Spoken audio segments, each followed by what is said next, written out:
मिश्रित अर्थव्यवस्था कब अपनाया गया? 1948। कौन से औद्योगिक नीति में? प्रथम औद्योगिक नीति। आराम से ना। अल्प विकसित देश, विकासशील देश और विकसित देश किसे किसे कहा जाता है? सर, अल्प विकसित देश जिसमें कृषि की प्रधानता होती है, विकासशील देश जिसमें उद्योग की प्रधानता होती है, और विकसित देश जिसमें सेवा की प्रधानता होती है।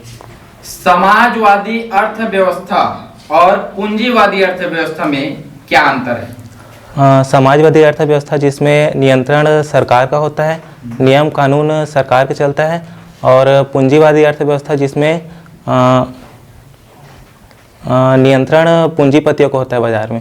ठीक है। हरित क्रांति के जनक कौन है? हरित क्रांति के जनक विश्व स्तर पर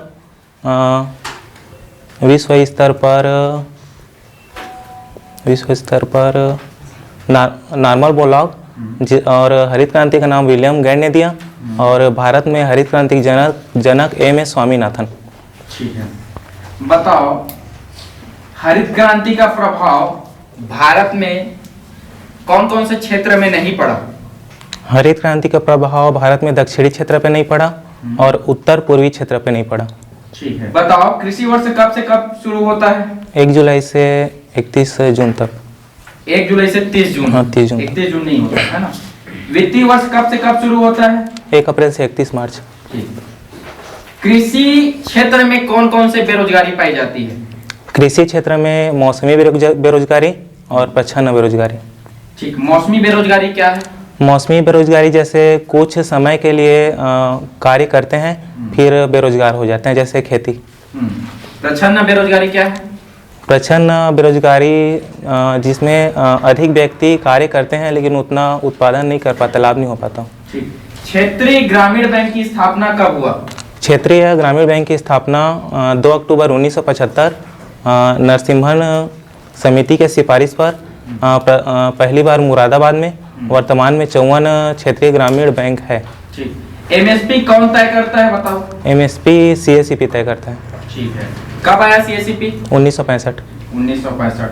नाबार्ड की स्थापना कब हुई और कौन से समिति के सिफारिश पर हुई? नाबार्ड की स्थापना शिवरपन समिति के सिफारिश पर हुई और 12 जुलाई 1982। और नाबार्ड एक पुनर्वित्त संस्था है और बैंकों को कृषि और रूरल डेवलपमेंट के लिए लोन प्रोवाइड कराता है। ठीक है। कृष्ण क्रांति किसे कहते हैं? कृष्ण क्रांति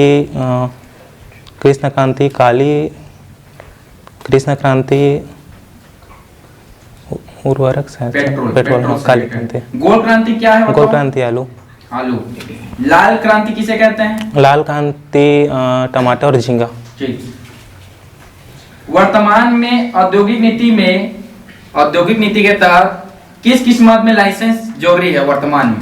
वर्तमान में लाइसेंस मादक पदार्थ, तंबाकू और ऊर्जा, मतलब जो परमाणु ऊर्जा, और एक और है सर, रक्षा है, एयर स्पेस है, तंबाकू है, शराब है, मेडिकल का जो भी है ना, रसायन, हानिकारक रसायन है। ठीक है। बताओ, सूक्ष्म उद्योग, लघु उद्योग और मध्यम उद्योग के लिए, सूक्ष्म उद्योग, लघु उद्योग और मध्यम उद्योग के लिए कितना निवेश और कितना टर्नओवर है? सूक्ष्म उद्योग के लिए 1 करोड़ से 5 करोड़ तक। हाँ। लघु उद्योग के लिए 10 करोड़ से 50 करोड़ तक। और बृहद उद्योग मध्यम उद्योग के लिए 50 से 250 करोड़ तक। ठीक। एफडीआई और एफपीआई में अंतर बताओ। FDI foreign direct investment. हाँ। इसमें जो विदेशी व्यक्ति होता है वो डायरेक्ट इन्वेस्टमेंट कर सकते हैं किसी भी मद में। जैसे कि कोई भी कंपनी है उसमें इन्वेस्ट करेगा तो नियंत्रण भी वही करेगा। एफपीआई जो जैसे भी कोई भी कंपनी या फिर कोई भी उद्योग है उसमें उद्योग बनने के बाद नियंत्रण करेगा, सिर्फ उसमें शेयर का हिस्सेदार रहता है। ठीक है। कोर उद्योग में सर्वाधिक भरांश किस मद का है? कोर उद्योग में सर्वाधिक भरांश बिजली का। ठीक। सबसे कम? उर्वरक का। ठीक। आईपीपी क्या है? आईपीपी जैसे देश के विकास के लिए जीडीपी बताता है वैसे ही औद्योगिक विकास के लिए IIP बताता हूँ। हाँ, IPP index of industrial production. Yes, sir. बताओ इसके 3 घटक क्या क्या है IPP के? IPP के 3 घटक है, बिजली, खनन और विनिर्माण। ठीक है। MRTP कब समाप्त हुआ है? MRTP 1991। ठीक है। विनिवेश क्या है बताओ? विनिवेश जैसे कोई भी मद है उसमें निवेश किया जा सकता है फिर से, जैसे कि फॉर FPI। ठीक है। चलो बताओ कि आदर्श मुद्रा क्या है? आदर्श मुद्रा जिसमें अंकित मूल्य और अंकित मूल्य धात्विक मूल्य से अधिक होता है। ठीक है, ठीक है। कासन मनी क्या है बताओ? Kasan money, sir Kasan money नहीं जानते हो? जमानत के तौर पर जो कॉलेज में आप लोग दिए रहते हो ना पहले से, बुक का पैसा है ना, वो कासन मनी होता है। सिक्का कहाँ कहाँ ढलता है बताओ? सिक्का हैदराबाद, कलकत्ता और बम्बई और एक और है सर, नोएडा। ठीक है। बताओ बैंकों का बैंक किसे कहा जाता है? RBI को कहा जाता है। यदि RBI बैंक दर को कम करेगा, आराम से सोचो, यदि RBI बैंक दर को कम करेगा समाज में क्या प्रभाव पड़ेगा? सर यदि RBI बैंक दर को कम करता है तो बैंक ज़्यादा लोन लेंगे, तो लोग वो कम ब्याज दर पर ऋण उपलब्ध कराएगा। कम ब्याज दर पर ऋण उपलब्ध कराएगा तो बैंक ज़्यादा ऋण लेंगे। बैंक से लोग ज़्यादा ऋण लेंगे तो लोगों के पास पैसा ज़्यादा आएगा और जिससे मुद्रास्फीति बढ़ेगी और लोगों को रोजगार मिलेगा, नए उद्योग और धंधे खुलेंगे और लोगों का विकास होगा। ठीक, बहुत बढ़िया। बताओ स्टेजफ्लेशन क्या है? स्टेजफ्लेशन मूल्य में अत्यधिक वृद्धि हो जाना। स्टेजफ्लेशन बेरोजगारी और मुद्रास्फीति दोनों साथ साथ बढ़ते हैं। ठीक है, सरकार के लिए चैलेंज रहता है ना, बेरोजगारी, अर्थव्यवस्था का कैंसर कहते हैं। यदि मुद्रास्फीति को नियंत्रण करने की कोशिश करेंगे तो बेरोजगारी बढ़ेगा और बेरोजगारों को नियंत्रित करने की कोशिश करेंगे तो मुद्रास्फीति बढ़ जाता है। ठीक है। फिलिप्स वक्र क्या है बताओ?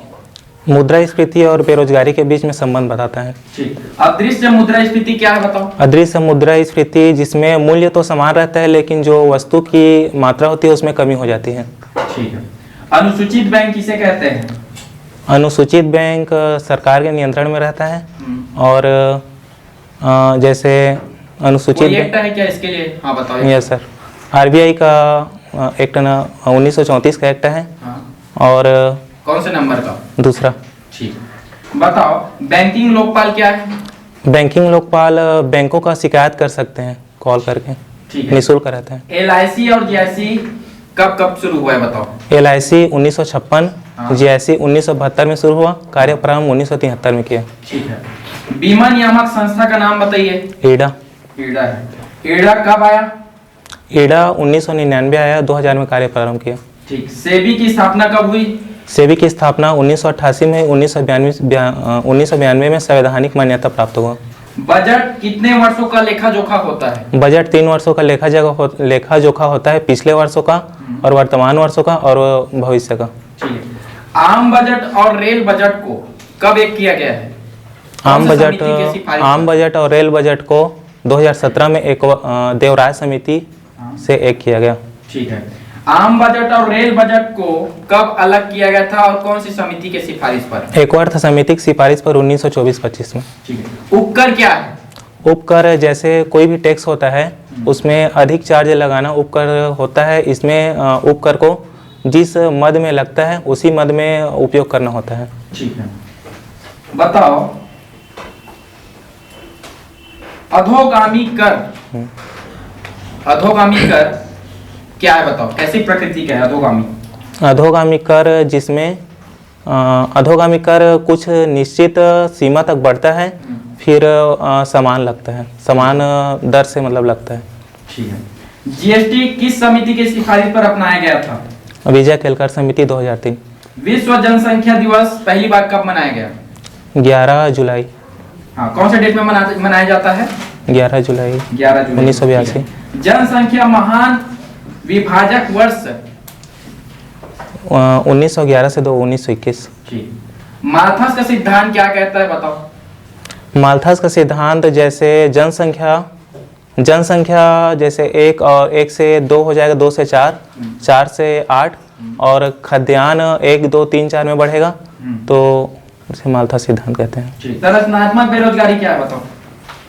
संरचनात्मक बेरोजगारी जैसे कोई भी कार्य कर रहा है व्यक्ति और वो जैसे कोई भी कार्य कर रहा है व्यक्ति और वो मद मतलब खत्म हो जाता है तो व्यक्ति बेरोजगार हो जाता है। संरचना खत्म हो जाता है। जैसे कि कोई स्कूटर बनाता है लेकिन स्कूटर का प्रयोग खत्म हो गया तो वो बेरोजगार हो जाएगा। घर्षणात्मक बेरोजगारी क्या है। घर्षणात्मक बेरोजगारी जैसे कोई भी व्यक्ति जॉब कर रहा है, जॉब को छोड़ के दूसरा जॉब ज्वाइन करता है तो बीच में जो वो बेरोजगार रहता है उसे घर्षणात्मक बेरोजगारी कहते हैं। राष्ट्रीय नियोजन समिति कब आया। नहीं पता है। चलो बताओ, योजना आयोग किस समिति के सिफारिश पर आया है। योजना आयोग 1952। योजना आयोग एम स्वामीनाथन के क्या है जी। योजना आयोग किस समिति की सिफारिश पर आया है। केसी नियोगी। केसी नियोगी। ठीक है, चलो तालियां बजाओ भाई।